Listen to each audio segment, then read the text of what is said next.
Hi folks, this is Karim Raouf from IT Visualizer channel. We will continue our lab, the COVID-19 lab. This is the video number 23. We have been discussing in the previous video the following.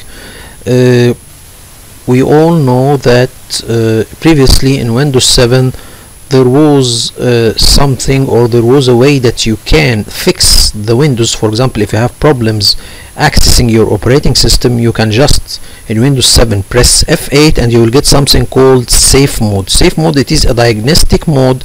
Through it you can fix problems that happen to the Windows. So for example, if you can't log into the Windows operating system, or you are getting a black screen or anything else, so in Windows 7 you just press F8 and then you get something called safe mode. So safe mode, it is a diagnostic mode. Through it you can repair some of the Windows problems. For example, if you have installed a driver for a certain device and the driver has crashed the Windows, so you can go to the safe mode and remove this device. Or for example, you have a virus that infected your system and you can't log into the Windows, so you can go to the safe mode and remove this virus. Okay, and for example, if also one of the things, if you have installed an update on the Windows and this update wasn't installed correctly and you can't log in anymore to the Windows, you can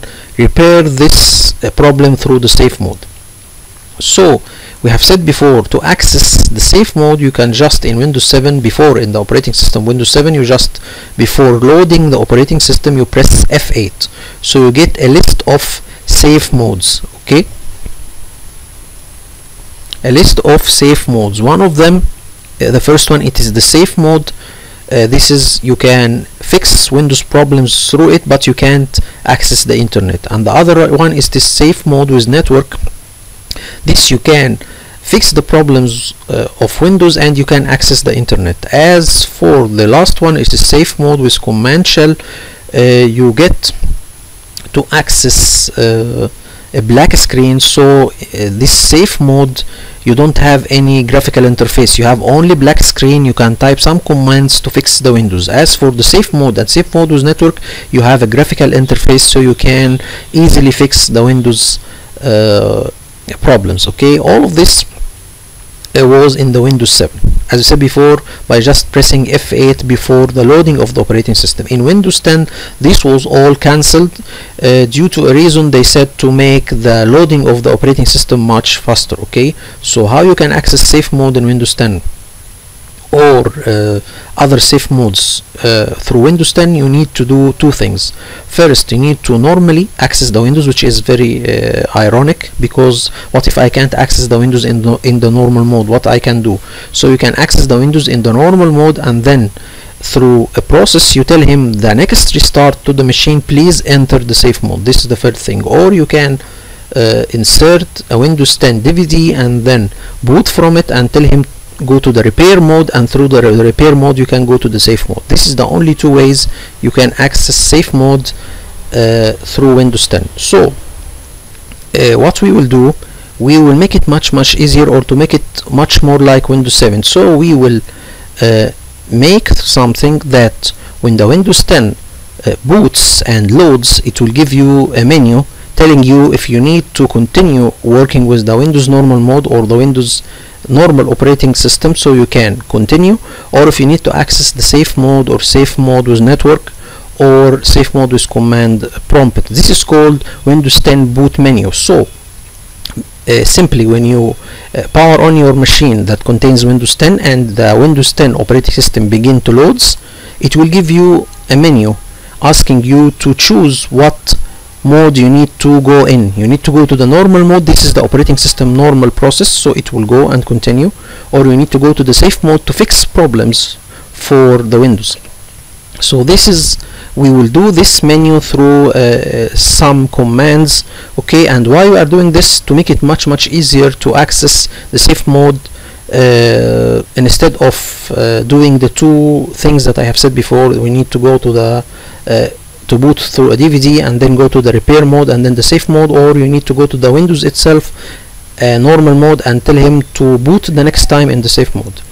So as for our after doing this, why we are doing the safe mode on Windows 10, basically, as said before, to make it much easier to solve Windows 10 problems, and we will simulate a ransom attack. So the ransom attacks, we need to go to the safe mode so we can remove the ransom, okay, because it has already infected our machine and we can't boot normally to our Windows operating system. So we have done all of this, and then we will simulate a ransom attack which is known, or which is have an extension of .crypto, okay.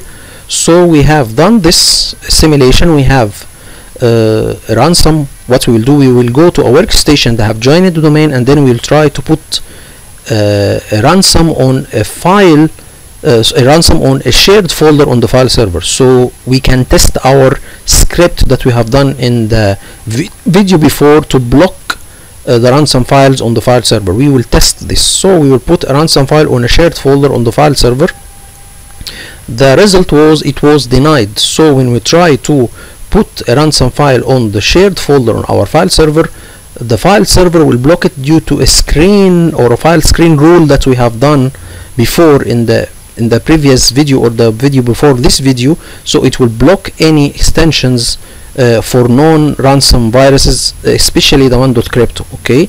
So it has denied the ransom file to be put on the shared folder, and then the shared folder itself was blocked for the user to access anymore. So the user can access a shared folder on the file server. When he tried to put a ransom on the shared folder on the file server that he has access to, he was denied, and he was after that blocked from the share that he can access permanently, okay. So not only that, it sent an email to the admin, because you have a line in the script, if any ransom try to be put on the file server, need to send an email to the admin. So we have done this, and then after that we begin doing some steps to solve this situation. So we have unplugged the machine or the workstation that have the ransom or try to put the ransom on our network. We have unplugged it from our domain, and then we begin scanning and retrieving data. So for example, this work machine may have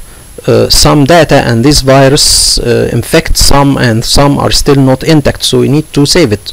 So we unplug this machine from the network and begin scanning and try to retrieving the data. And we also have plugged the network, or have plugged our file server from our domain to begin scanning. So we will prevent anyone to access our file server until we finish scanning the servers, or the file server specifically, and all of the servers in our domain, okay.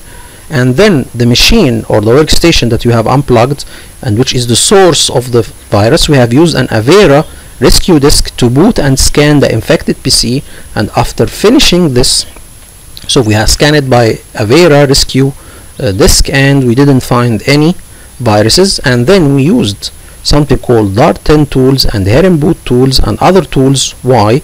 So we can enable the local administrator account. So we need to access this machine after we unplug it from the domain. So how we can access it? We will access it using a local account on the machine, and the only local account we have created on this machine, it is the local administrator account, and we have already disabled before this account through the group policy and rename it. So we need to use a tool to enable the account again and reset the password, so we can able to access this machine locally.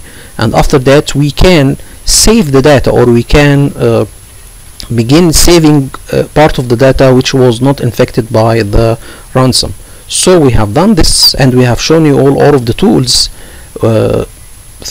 Dart 10 tools and Heron boot tools, and something called Sergi tools. All of these are free tools we can use to access the hard disk and the hard disk of the infected machine, and we can begin working on it. And we can access also the configuration of the workstation, especially if you have users on this machine. We can disable and enable accounts and reset passwords. So we have done this, and then after enabling the local administrator account on this machine, we entered the safe mode and begin rescuing the data from the ransom attack, and then we used a couple of specialized tools. Some tools are from McAfee, some tools are from Norton. All of these are specialized tools for malware, so we use it to scan the PC, just to have a second scan. So we use the Avera to scan the PC, and we use other specialized tools. So at the end we have a confirmation that we have this machine cleaned, or this machine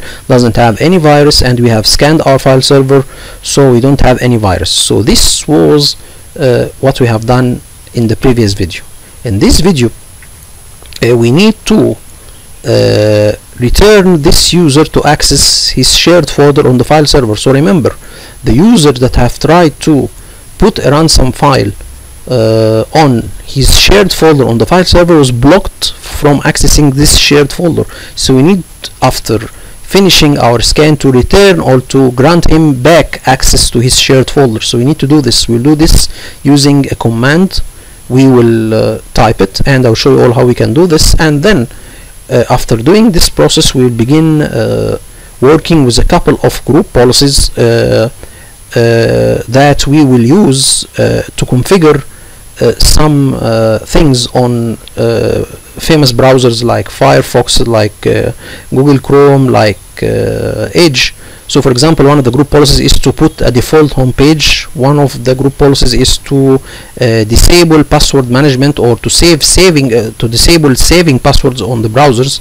All of this we will see in this video. So let's begin and see how we can first return access of Elon Musk to his shared folder on his on the file server, especially after confirming that this machine doesn't have any viruses, or the ransom didn't infect this machine and the file server as well. So we will first change the RAM of this machine to make it 1 GB, because I don't need it to be much more than this. So we will change it.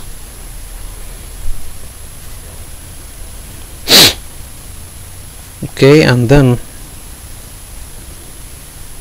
we will power on the primary domain controller and the additional domain controller.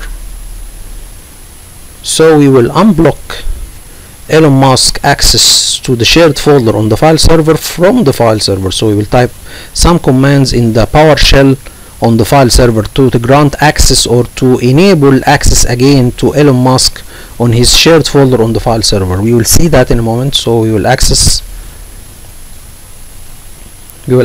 the file server with our domain admin account.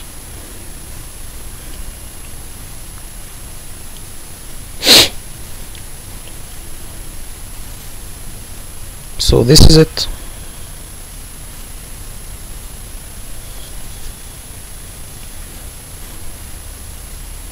And if we go to access this machine to the domain and see if Elon Musk can see his shared folder, until now he will not see it because he is blocked from it. So let's confirm this and then type a certain command and check Elon Musk again to see if he can access his shared folder. So we can just pause it real quickly here, so we can go there. And sorry for this. So here what we will do, here we will go and begin working with the command that will return access back to Elon Musk. So here is the command. So let's see here. This is the command that will unblock access of Elon Musk to his shared folder on the file server. So this is get smb share, unblock smb share access, account name he will put here kmusk, this is the username of Elon Musk, and force. So this is the command, and we will do something before this command get smb share access export. We need to have an Excel sheet that contains all of our shared folders on our file server and the permissions, especially the smb share permissions. We have before in a previous video got an Excel sheet with the NTFS permissions on the shared folders. So here we need to get the smb share permissions on the shared folders in an Excel sheet. So we will do this through the PowerShell, and then we will unblock Elon Musk his access to his Active Directory home folder, which was denied before from the file server because it was suspecting him that he is putting a ransom. Okay, so let's see how we can do this. So now we will open, or we will copy this command and then put it in PowerShell. So we'll open a PowerShell command and then open as administrator.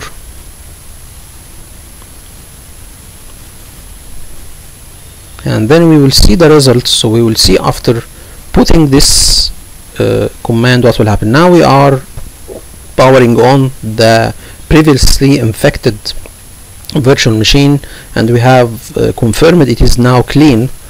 This is clean, and also the file server is clean from the previous video. Now we will type the command, and then we need to put the Excel sheet in the D partition, and we will name it not temp.csv, we will name it as smb share csv, and then we will press enter, and then we will see the result.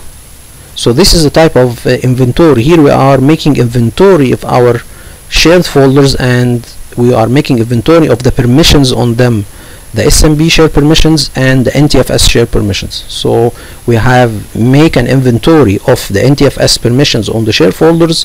Now we are doing the inventory of the SMB share permissions on the shared folders. So now we will see it's now collecting data, and now it is finished. Let's see and open the Excel sheet that contains the data. So now we have the Excel sheet called SMB share CSV. We will take it and put it in the total inventory folder. So we'll copy it, total inventory, and then we put it in the permissions. Sorry, not Active Directory, we'll put it in the permissions. Okay, and then we put it here, and then we will open it and see what the data that was included in it. So let's open it and see it.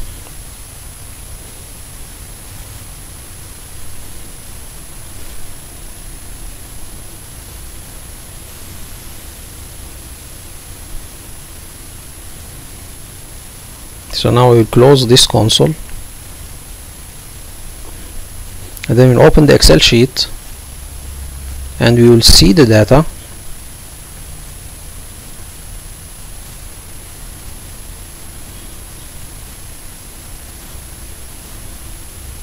So here we will see that if we just maximize the columns, we will see that it's giving us the permission, which is allow, and then access right, it is the read or full control or read whatsoever, and the account name which has permission. So here is the group called PTHR blood cells. This is the group that has read permission on the shared folder named heart. Okay, and we have different shared permissions, or different shared folders and different permissions. So here we have a complete inventory of all of the shared permissions and on the shared folders, and the names of the shared folders, and the name of the groups that have access to the shared folders. So here we can see that all of these are in an Excel sheet. So we can see so we can hear there is a change permission, there is read permission. So all of these are SMB share permissions. So now we have done this step. We need now to unblock Elon Musk. First, we need to go to this machine and see Elon Musk. So Elon Musk, we will go to the normal mode, and we will see if Elon Musk has access to his Active Directory home folder, which is a folder shared on the file server. We will see that he doesn't have access, so we need to return his access back again on the shared folder. So let's wait and see. First of all, we need to make sure that he doesn't have any access to his shared folder by just accessing with his username the machine. So let's open the machine. Here is the message, or the welcome message.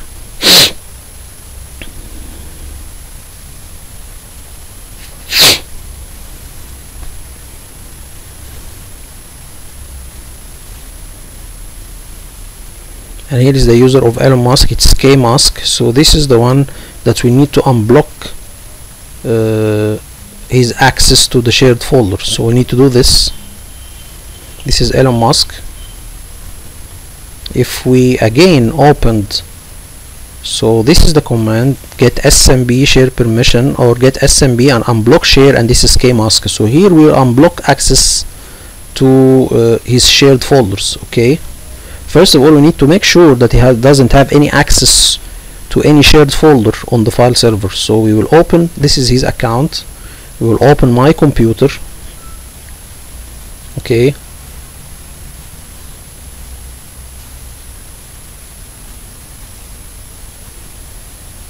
to see what is the problem here. So just a moment. Here we can see that if we go down, he doesn't have any access. So before, he has access to his Active Directory home folder, which is a shared folder on the file server, which was named by his name, and it is mapped as an L drive, not Z. Okay, so we need to return back access to his shared folder. So we'll do this through the command prompt. We need to go to the command prompt.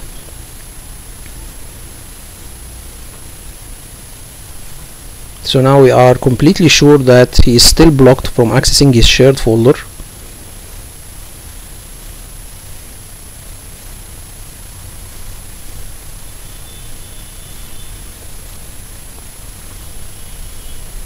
So now we will type the command. Okay, this is what the command basically does. It will get his shared folders, and then he on the file server, and then it will unblock access to these shared folders. And which account that will unblock share permissions? KMusk. Okay, so let's see what will happen when we copy this command and put it here in this PowerShell.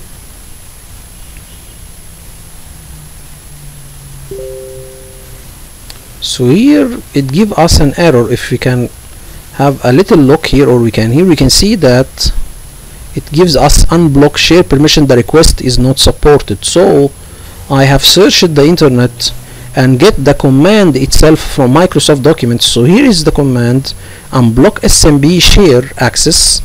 This is the name of the folder or the shared folder that you need to unblock access to it, and the account name, and then there is some quotas.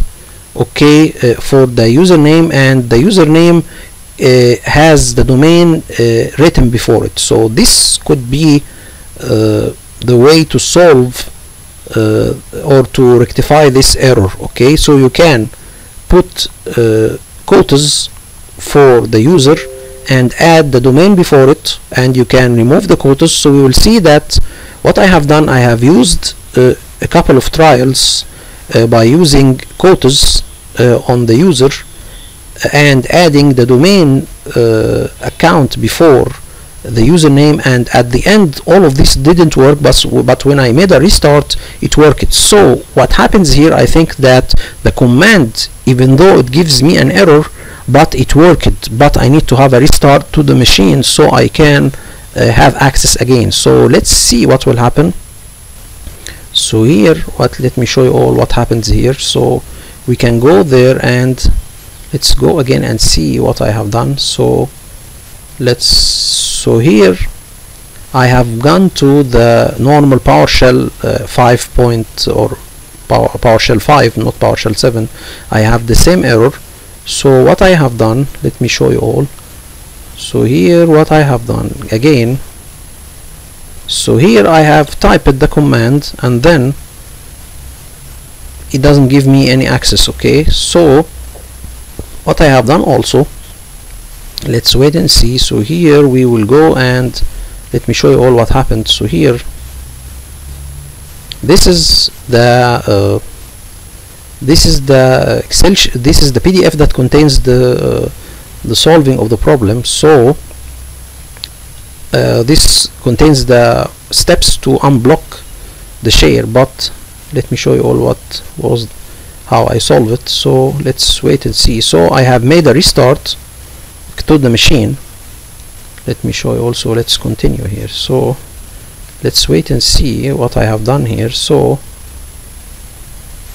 again, I had made a restart after typing the command, okay, several times, okay, and at the end, so what I have done, I have typed the command, so I have typed the command without quotas, and I have put quotas, okay, and I have put the domain name before the user, okay, and all of this didn't work. I think the restart solved it. So anyway, let me show you all what happened after that. So after restarting the machine,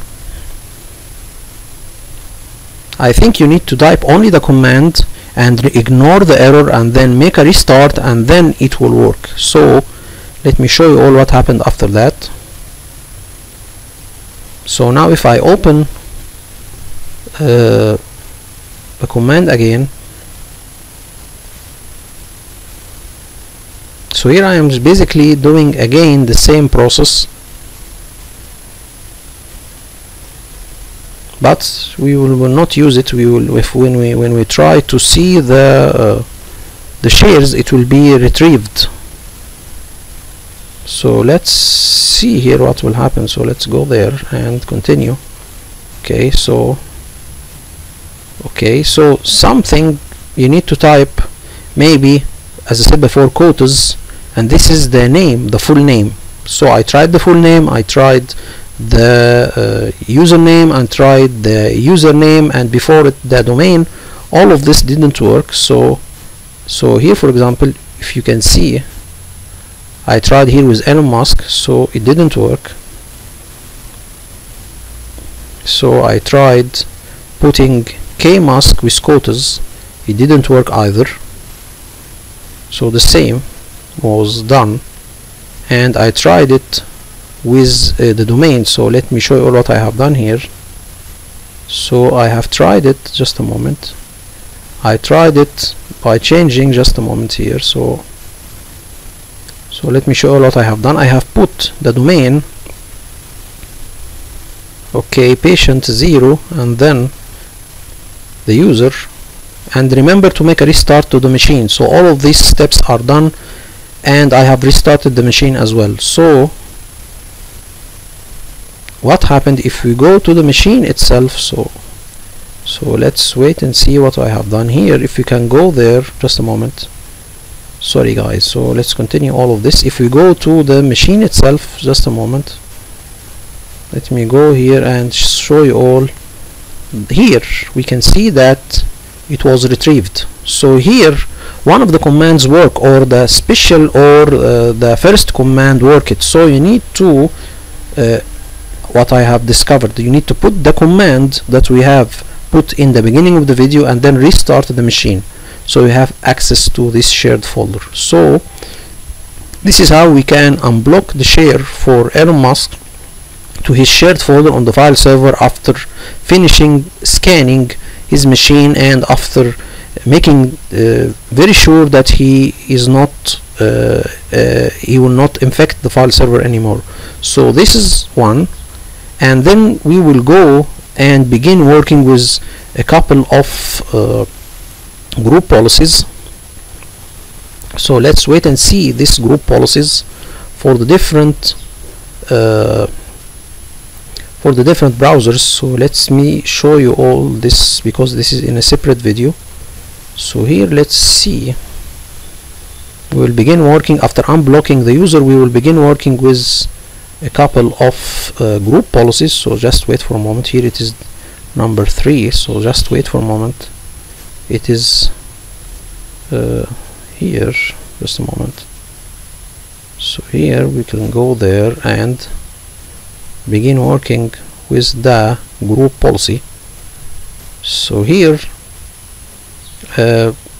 just a moment guys. So let's continue guys. Here we will work with a couple of group policies, okay, for configuring famous browsers like Firefox, Google Chrome, and Edge. And we will get these group policies from a very good website called Tech Tips. So let's see. First of all, we will open our default domain policy,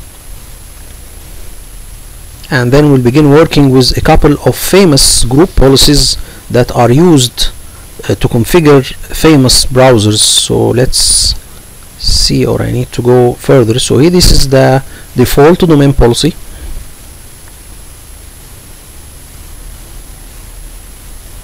And then this is, let me show you all here what I mean.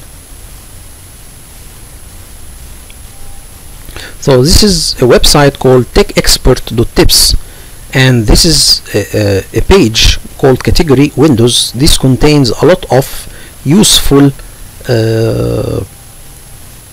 group policies we will use to configure. For example, here we need to configure a default home page for the Edge, so we need to see how this is done. Okay, so here we will configure a home page. We need the user, when he opens the Microsoft Edge browser, to have a page displayed for him, maybe your home company or maybe your company home page or something. So when he opens the browser, he will have a default home page with your company website, for example. So here let's see how we can do this. So here he gives us steps, and here he will give us how we can go and configure it. So we need to go to the Microsoft Edge startup home page, and then action to take on startup. Okay, so let's see how this will be done. So I need to go further here. So let's go there and see it here. Just a moment, guys. So here what we will do again, so here if we opened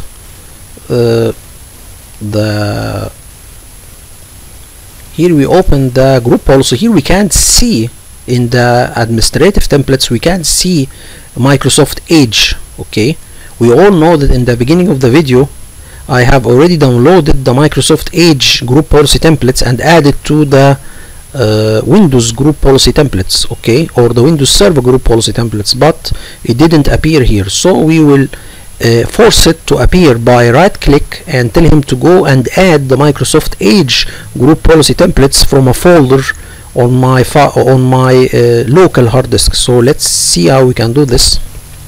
Add remove templates, okay, and then we will go and add, okay, we have a folder. So remember the folder that we have downloaded the group policy templates. Okay, so we have a folder called group policy templates from here, and remember that all of these we have downloaded in the beginning of the lab: the Chrome group policy, the classic shell group policy, the Edge group policy. So it didn't appear in the group policy management console, so we will add it by this way: right click, administrative templates, and add templates, and we will add the Microsoft Edge template. So here we will open it, and we'll go to the Windows, and you need to open the ADM, not the ADMX. So here this didn't work, so we need to go to the ADM folder. So we can go back and then add the ADM folder and the English United States, and then this is the group policy. So we will open it and then tell him close. So what we will see now, if we open, we have to wait for a moment.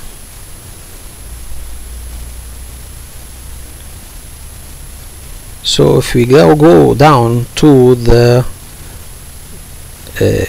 classic administrative templates, here is the Edge. So here we will go and configure the home page that will appear for the user on the Edge browser from this. Okay, so we'll open it and then startup home page and new tab page. So this is the one.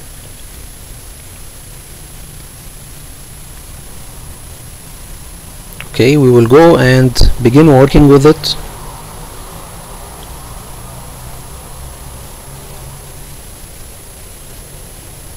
So we can go further. Here is the group policy, and this is the, so we will open it here, and then we will go tell him action to take on startup. Okay, this is the one, and then we'll tell him enable, and then here we will type open. So here we can open a list of URLs, so we can tell him to open more than one website as a home page. Okay, so here we have configured it, And by the way guys, I need to show you all something here. First we will tell him apply and OK, and then if you need, I need to give a statement or to tell you something here. If you need to configure your Firefox browser or Chrome browser or Edge browser, and you need to harden its security, okay, there is an organization called CIS that has provided a PDF or a couple of PDFs. I have put it in a Google Drive link in the description of the video. Let me show you all this one. So here we can go to CIS group policies. Here you can see, for example, that this organization gives you a PDF that contains a lot of group policy configuration. Okay, so here for example we can see here that it will give you ensure disabling. There is a couple of group policies that you need to configure to ensure that your Chrome it is completely secure. So this is some recommendations how you can harden your browser, not only the Chrome. So we have a lot of, we can see here that's about 143 page how to secure your Chrome browser. This is one, and how to secure your Edge browser, this is 2, and how to secure, this is all our recommendations to secure your browsers. So this is for example block audio capture disabled. So this is a lot of group policies you can configure, okay, to harden your browser security. Here for example there is also the Firefox. So I encourage you all to go to the website or to open these PDFs and apply the group policies in it to secure your browser. And we will begin working with a couple of these group policy configurations now. So let's wait and see. Here first of all we will tell him to open a couple of URL lists as home pages, and we will sites to open when the browser starts. So this is also another configuration. So we will type for example your company website,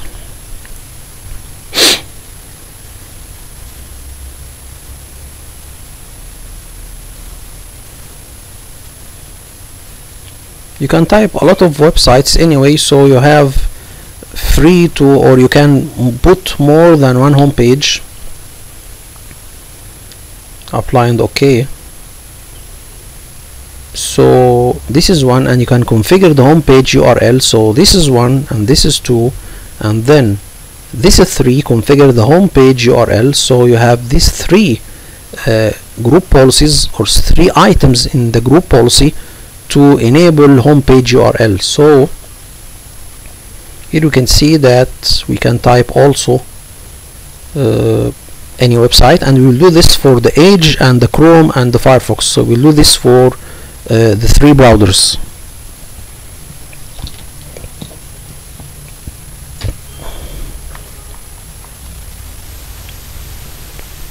Okay, so this is one.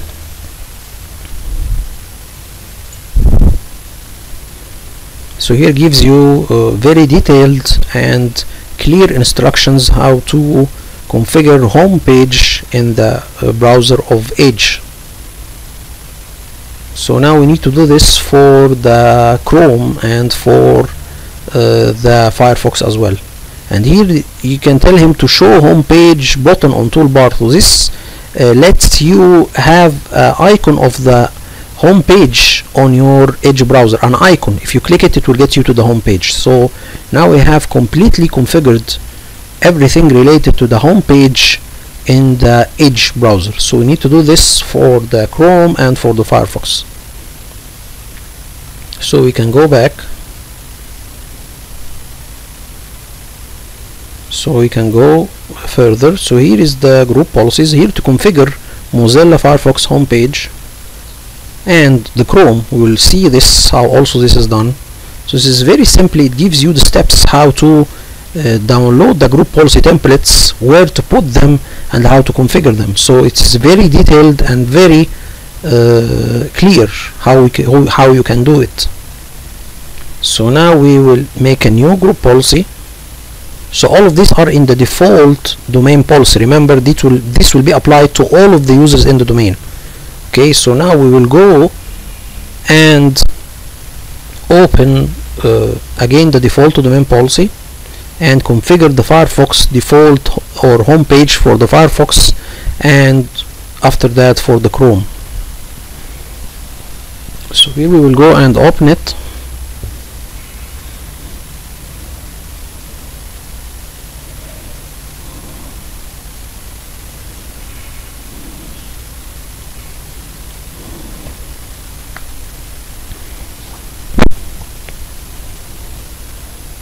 So then we will open the section of the computer configuration, and then we'll go to the classic administrative templates. Okay, no, I think for the Mozilla here, no, not from here, we will get it from the classic one. So let's just wait for a moment. No, I think we will get it, yes, from Firefox, and URL for homepage. So here homepage, okay, and then URL for homepage, okay, and then we configure it, and do not allow the homepage to be changed. So this is to prevent the user from changing the homepage.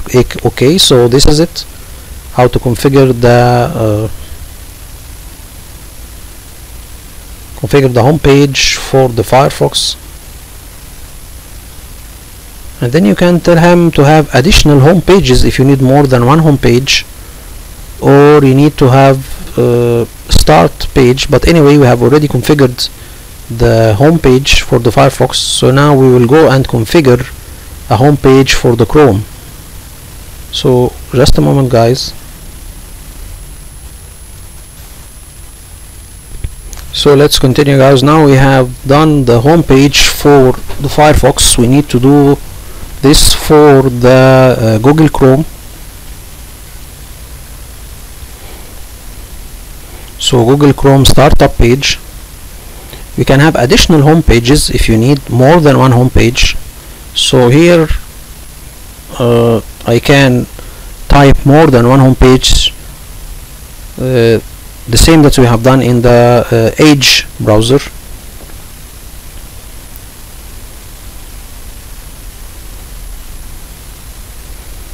So we'll do this also in the Chrome. So this is how you can configure a home page for most of the famous browsers on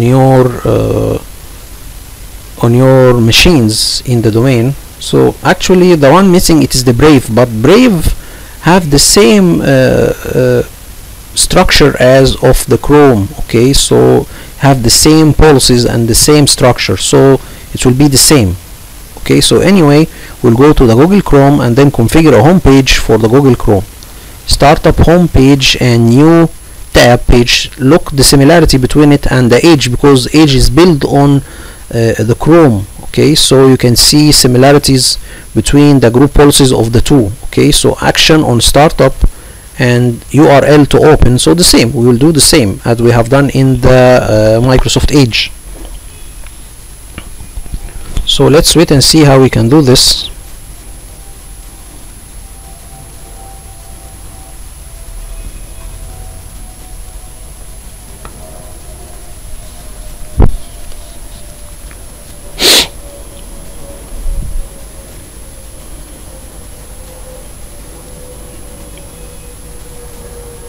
So I think we can go, it is paused. Okay,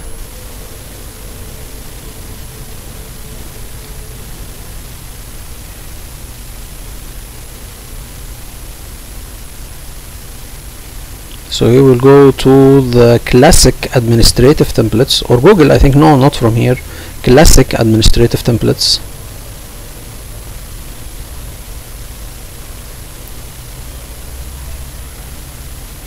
I try to see the user configuration, but it's not there also.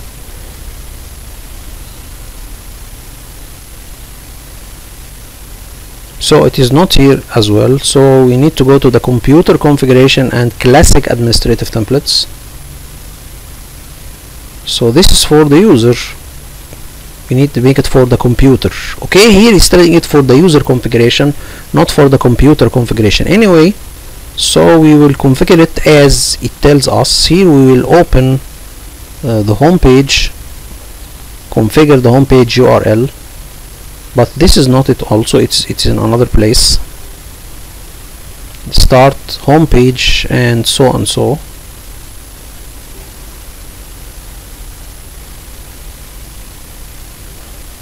okay, we will configure what we have here. Start on action or action on startup. Here we will tell him to open list of URLs and then apply and OK, and then URL to open on a startup. Okay, we will type the websites, yet you need them to be the home page, google.com, microsoft.com,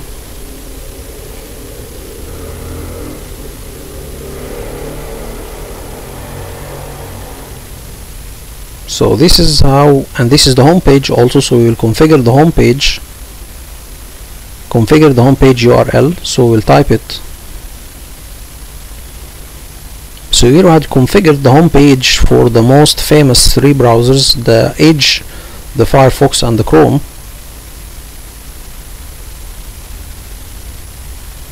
And no one uses nowadays the Internet Explorer, so we will use the famous browsers. So now we have done this, even though it seems to be different in the website, but the same group policy names are there. So we have configured it. Now we can go and see more group policies. So here let's go further.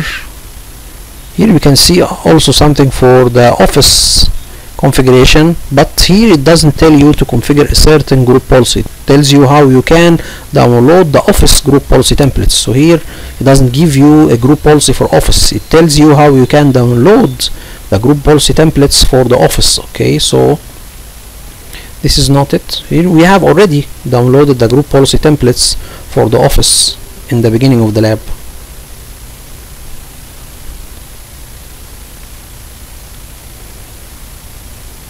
So we will continue checking most of the group policies. So here we need to do a couple of things. So here, for example, blocking a website. So this is good if you need to block some websites. We can see that we can do this in Microsoft Edge and in Chrome, and I think we can do it in Firefox. So this is the proxy configuration. I will not use it now, but we will do something like to disable changing the proxy setting. Okay, why we do this? Because there is some programs that if you have a web filter, or you have if you have a web filter in your environment and the user needs to bypass this web filter, he will change the proxy so he can bypass your web filter. So this will be done from the proxy setting of the browser. So we need to disable changing of the proxy setting in all of the browsers. We will do this later, but let's first see how we can block some websites. This is a very simple blocking process, not like a proxy server or a web filter. Okay, something like Sophos or FortiGate. Okay, but this is very simple. So you can block some websites. This is very good to block some websites or URL in Microsoft Edge. So this is a very good group policy. So we will go and see how we can do this. And also we will do another thing to disable password saving on the browser, because saving the passwords on the browser is not secure. So if one hack the machine, he can go to the browser and get your passwords. So it is better for the user not to save passwords on the browser. He need to remember the password. This is a very secure way, of course, but most of the users tend to save password on the browsers because he doesn't remember the password. So he can type it in a paper, and this is not all too secure, or save it in a browser. So I prefer the user to memorize their passwords. Okay, so this is much secure. Anyway, so here we will go and configure to block access to a list of URLs in the Edge, and we will see how we can do this also in the Chrome, and you will see if we can do this for the Firefox, but let's open and see how we can do this. So, and here is it is in the user configuration. So by the way, this is to block, okay, certain websites, okay, in your domain. So remember this, we are doing this in the default domain policy, so it will be applied to all of your users, IT users, GM or general manager or department heads, and all users. So we need to not to configure this in the default domain policy. We need to configure it. Just a moment, guys.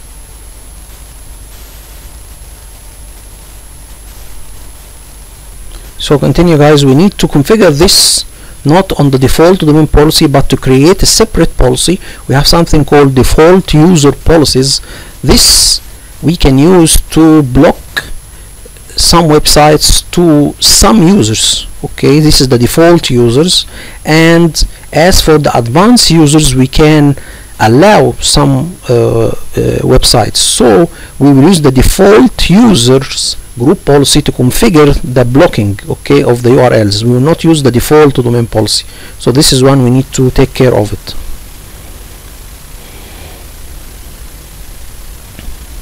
So here we can go to the edge, and then we will here see the block. It will need to be searched a little bit, but I can just make it here faster. So let's go here. Here is the block of lists of URL, and then enable, and then show, and then here is we can block the websites.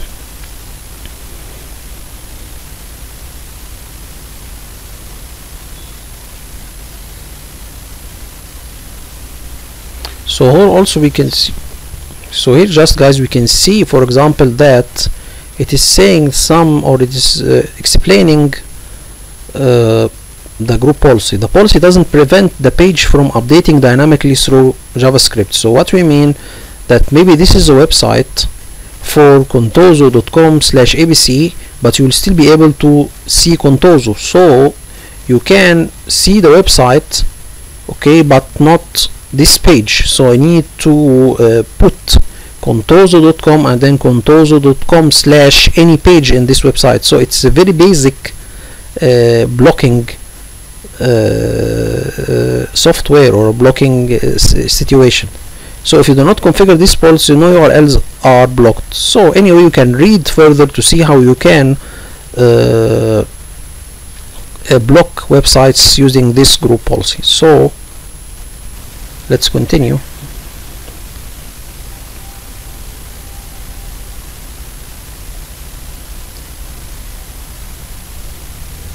So now this is the block sites. Now let's see how we can do this in the Google Chrome, and then how we can do this in the Firefox. And then we disable password manager. So here we are disabling the user to save any passwords on the browser, and this is good because hackers can access the browser and get the passwords. Okay, so the more secure way is to have specialized software to store passwords and encrypt the passwords of the users. Okay, not use a browser for this mission. Okay, so here we will go and disable password saving, okay, password manager and protection. So here we will enable saving of passwords. We will disable this group policy, so no user will be able to save passwords on the browser. Okay, we have done this. So as I said before, we can use specialized solutions for saving users' passwords and encrypt these passwords. Okay, so the browsers is not a specialized software for doing this. Anyway, so we will also do something called disable installation of Microsoft Edge extensions. We all know that there is something called extensions. This is something adding to the browser to add more functionality. So for example, you can add, for example, saving as PDF, for example, as an extension to the Microsoft Edge. So it will enable the browser to save as PDF, or for example to add an extension to download YouTube videos. So this will also be an extension added to the edge, and it will enable the edge to download YouTube video. Some of these extensions are harmful, so we don't need the user to download any extensions to the browser. Okay, so we need, this is a more secure solution. Okay, we need the browser to be without any extensions. We don't know these extensions are written by what programmers, or if they have any security holes. Okay, so we need to disable installation of Microsoft Edge extensions. We'll do this for the Chrome and for the Firefox. So let's continue.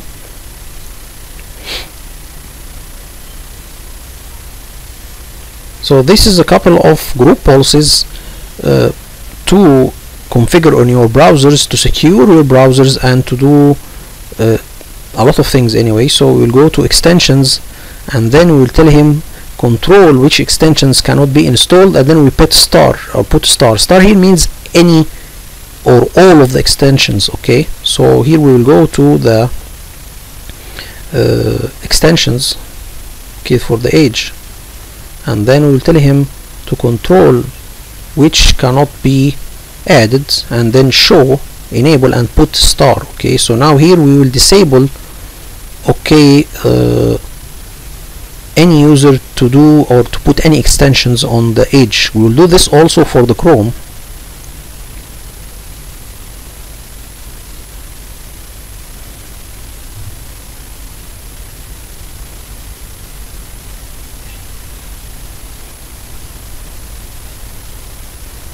And then blocking websites in Google Chrome.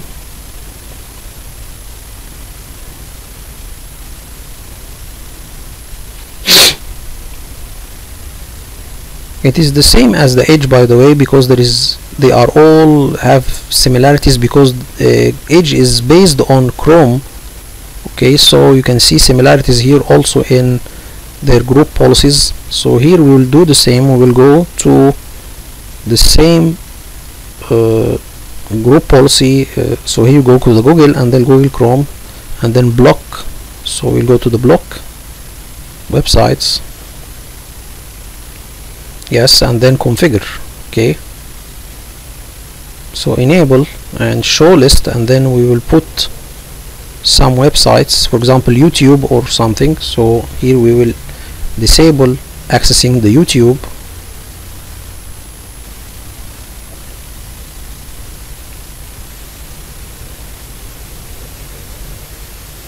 and then you can do something called enable safe browsing on Chrome.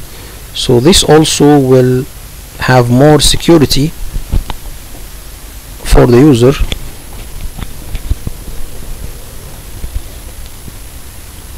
Safe browsing setting.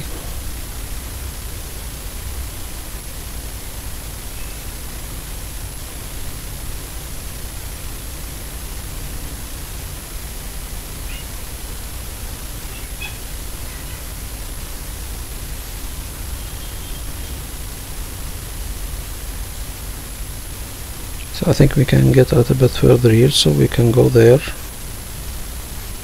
Okay, just a moment again. So here let's see safe browsing.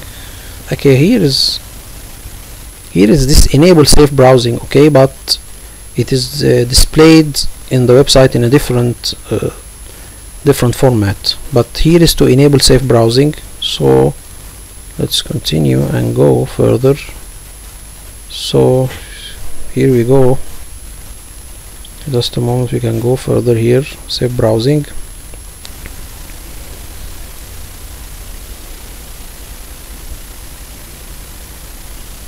So this was not there, okay, but I found it here, so we can just a moment. So it is not there anymore. This safe browsing, it is not in Chrome, but I think here I didn't find it. But so before I showed you all how we can do this. So here we will go and configure another group policy.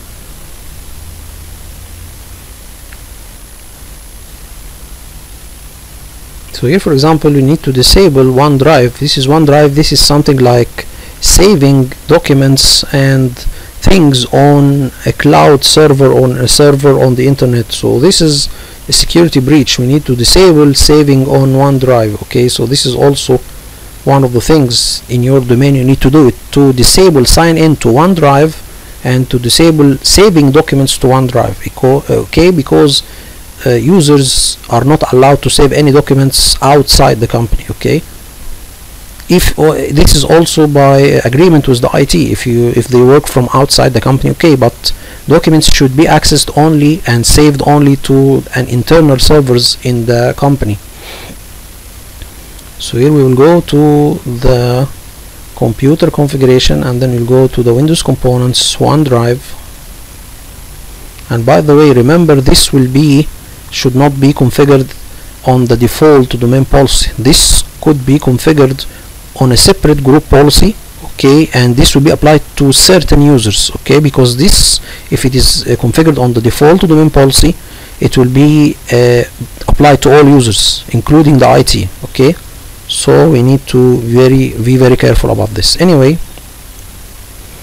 so now we will begin browsing most of the group policy. Here you can see that disable plugging or using the mobile phone as a removable storage. Some users put or plug their mobile phones, okay, and put data on it. They are plugging the phone in the computer, and then they tell the computer to see the mobile phone as a removable storage and begin transferring data. Okay, so this should be disabled.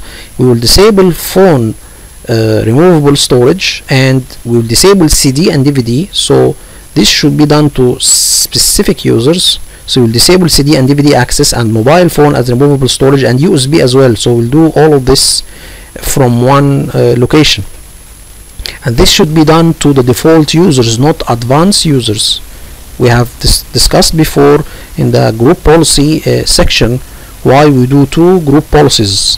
We have default users group policy for limited users and advanced users group policy for advanced users. So now we will see how we can disable using the mobile phone as a removable storage. And remember, this should be not configured in the default domain policy. Okay, it will be in the default users group policy.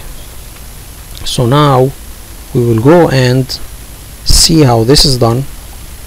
Go to removable storage. Here we can see that all of these, so we can see that if we can go a little bit further here again, sorry, just a moment. So here we can see that all of here we can deny CD and DVD access, removable disk, storage, tape drives, WPD. This is the one that when you plug your mobile and see it as a storage device, it's called WPD devices. So we will use these two. We will configure these two. Read access, we will deny the read and write access. Okay,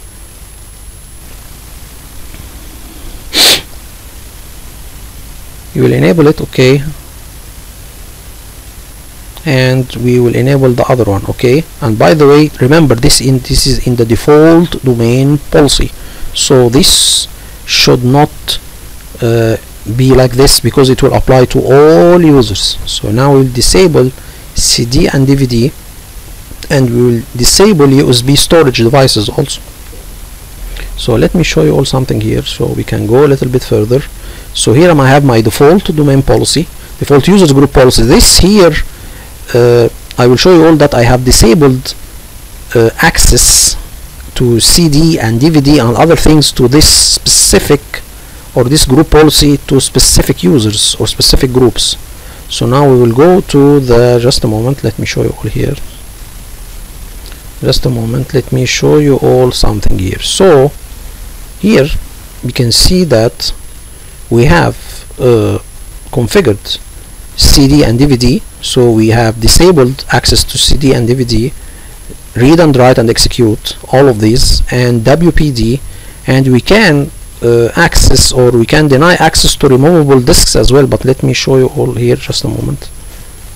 So let's see here again something, just a moment. So here we can see that this is it. This is the configured group policy that I have. I have deny access to CD and DVD, and removable disks, and removable storage as a whole. So this is an external hard disk. So these are basically removable disks for the USB devices. As for the storage classes, this is for the external hard disks, okay, and this is the WPD we have discussed before, using your mobile as a storage. It's called WPD devices. So we'll enable this, deny USB, deny external hard disk, deny access to CD and DVD, deny to access of mobiles. So all of these are from the removable storage. Okay, so let's continue.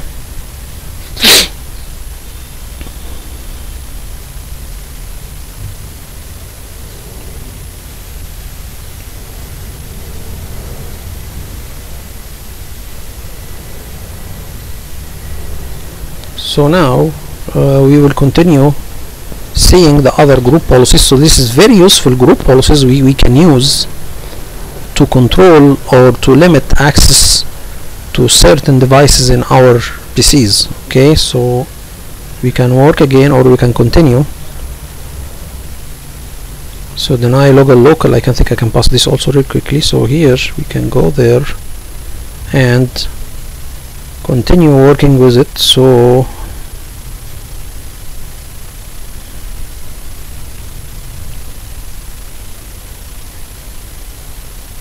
let's browse the other, or continue working with the group policies here.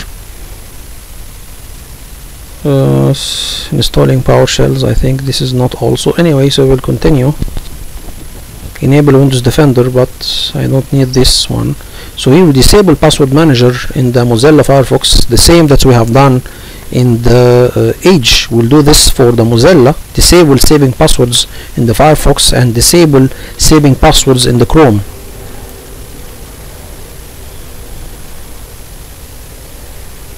So this is also a good way. As I said before, it is not a best practice to save passwords in the browsers because they can be hacked. You can save your passwords of the users using specialized software. There is a lot of companies having specialized softwares to save passwords for the users and encrypt them as well. Windows have something called Vault or Credential Vault. This is something in the Windows. Okay, so it saves passwords and encrypt them. Okay, anyway, so we will open the Mozilla Firefox and then we'll go to the password manager, or to disable saving of passwords in the Firefox. So let's see, we can get it from administrative templates,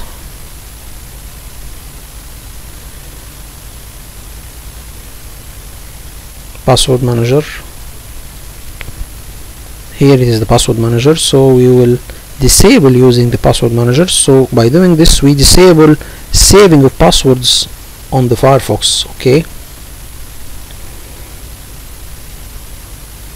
and then we need to also disable saving of passwords in the Google Chrome. Here it is offered to save logins. So here also something, we will disable saving logins and passwords. This is also another thing. So we'll disable password manager and offer to save logins. So we will configure these two to disable using or disable saving of passwords. Okay, so we'll do this. This is for the Firefox, and then we need this to be done for the Google Chrome. And remember not to do this for the default domain policy. You can do this for separate policy that will be applied to separate users or to a couple or a group of users. Disable password manager in Google Chrome. So it is very detailed, tells you how to download the group policy template and how to apply it. So here we will disable using or saving of passwords in the Google Chrome.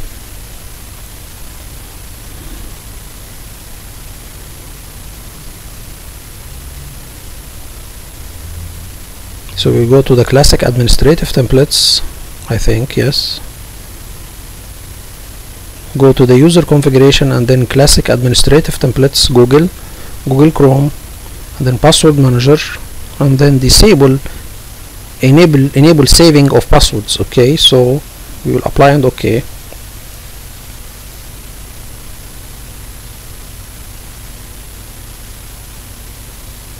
So this is it, and then we will go and continue browsing some of the useful group policies in this website. So we'll continue.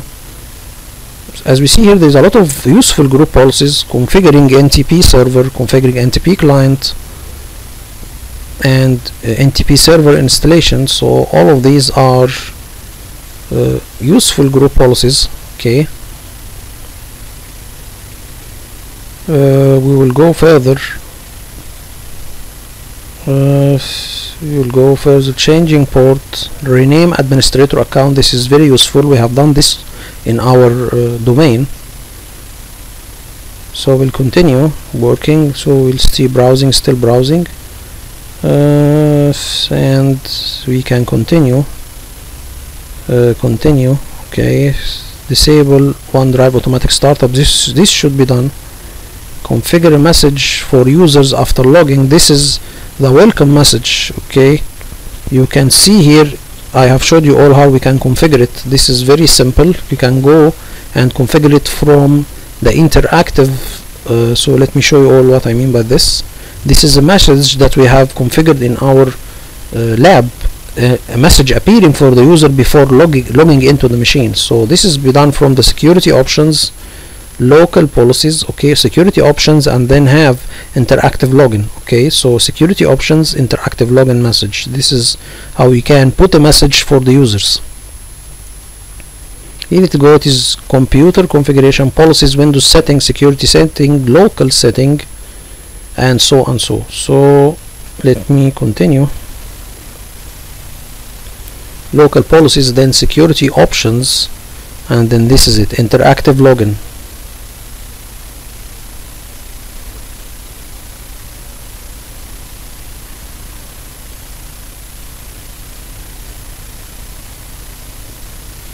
Okay, so you have a title for the message and the body of the message. We have done this in the lab, and then we will continue browsing most of these group policies. So all of these are useful group policies. We can see here, configure the wallpaper, limit the control panel options. So this is also a good one, that the user access certain control panel options. So when open the control panel, he can access only certain items in the control panel, not all of them. So this is also a good one. Okay, or you can prevent accessing the control panel as a whole. So this also is a good practice, but not a good practice. For example, the user needs to change, for example, the icon setting, for example, or to make it much larger. Here we can see that we can enable certain access to the control panel. If we can go a little bit further here, just a moment, let me show you all what I mean.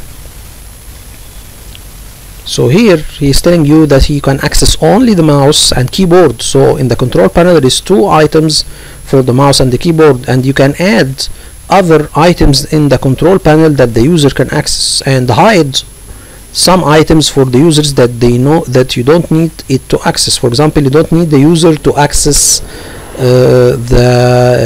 for example the network and connection setting.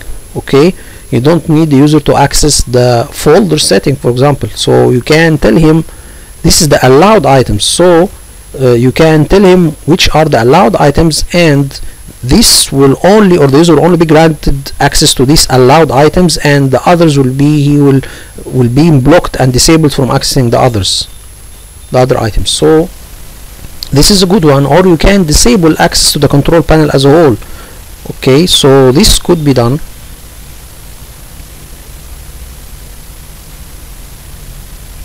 Okay, so this could be done.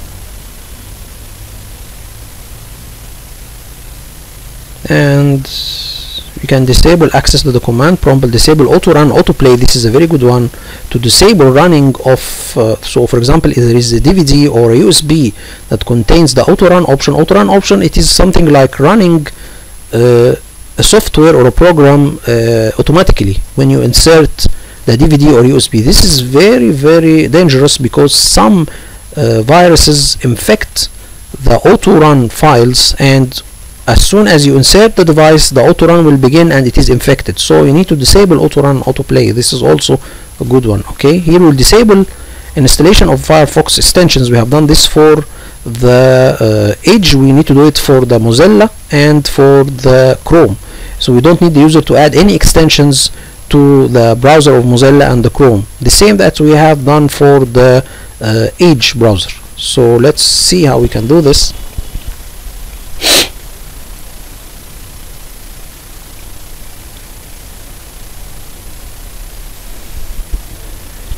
So these are all useful group policies. We need it to be applied in our domain.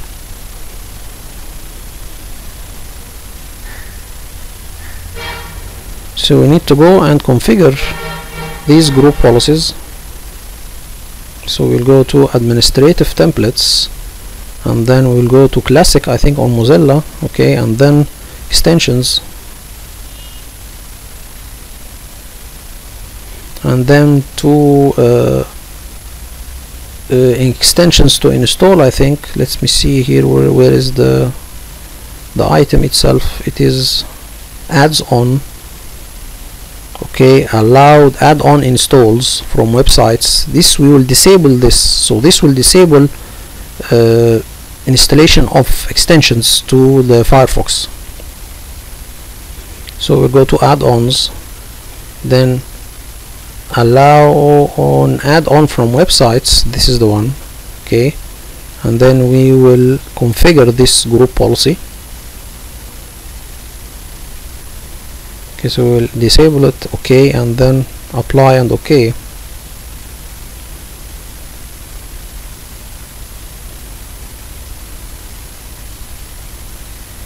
And then we will do the same for the Google Chrome extensions, and then we will configure a group policy to disable changing of the proxy setting. Okay, so this the proxy setting for the Internet Explorer. Okay, this can be done for the 3 browsers. Okay, but mainly I think the proxy setting is always taken from the Internet Explorer. So the Firefox and the Chrome and any browser takes its proxy setting from the Internet Explorer proxy setting. So we will disable changing of the Internet Explorer proxy settings. Here we can see Google Chrome extensions, and then we will disable installation of extensions.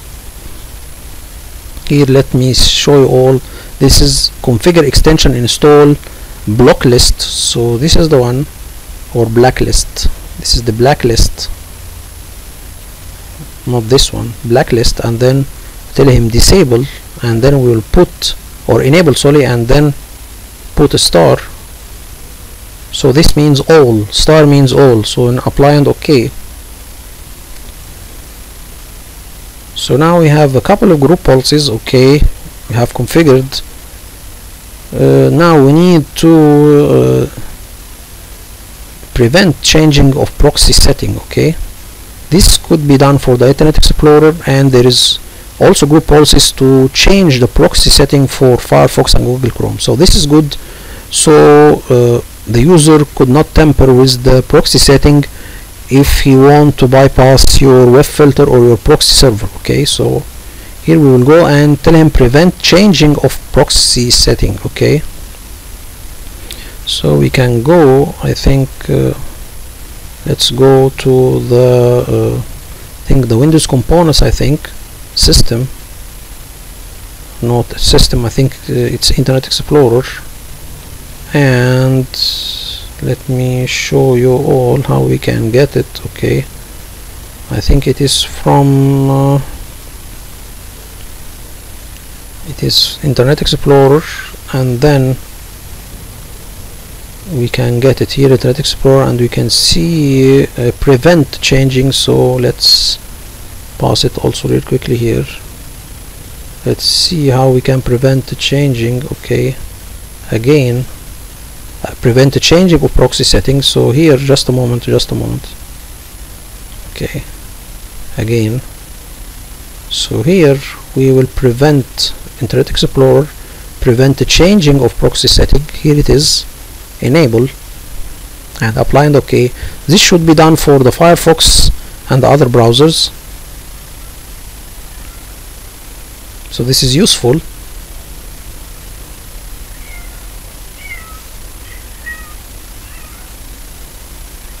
So this is it. I think we can continue working with the other group policies, so we can go further.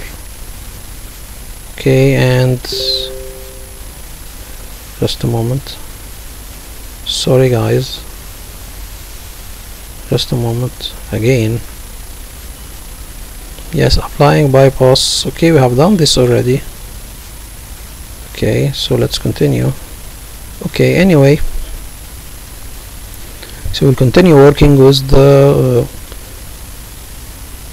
other group policies.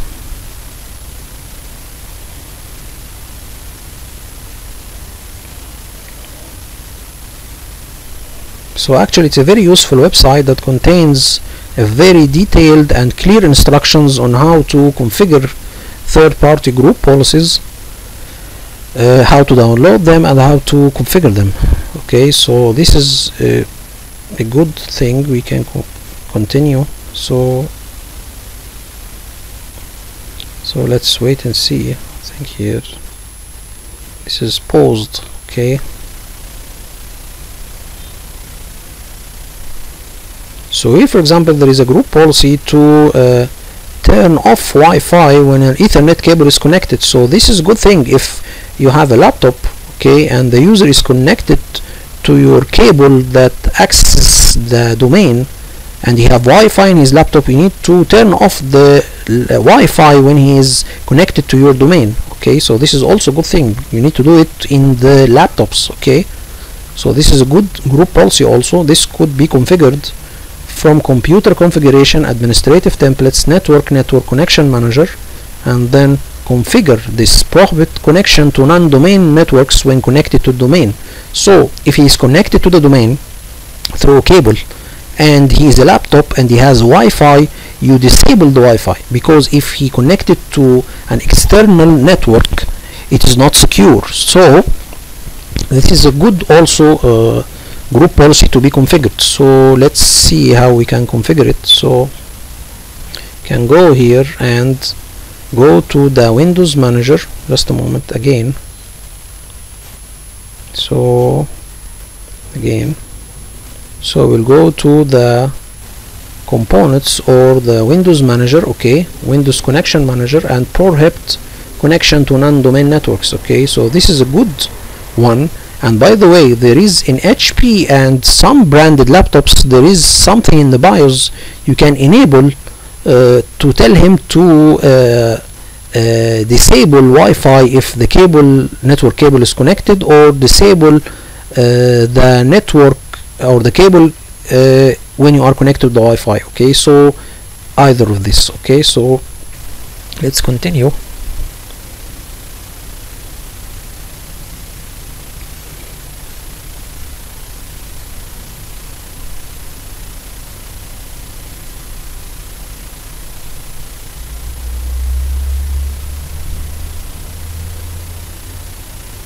I think we can pass it also real quickly here, so we can go and continue. Okay, and so I think now let me show you all something, guys. Here I think I have finished here. So I know this video was too long, but hope this video was informative to you all, and thank you all for viewing. Thank you so much. Do not forget to subscribe to the channel and share and comment and like if you like the video. Thank you so much.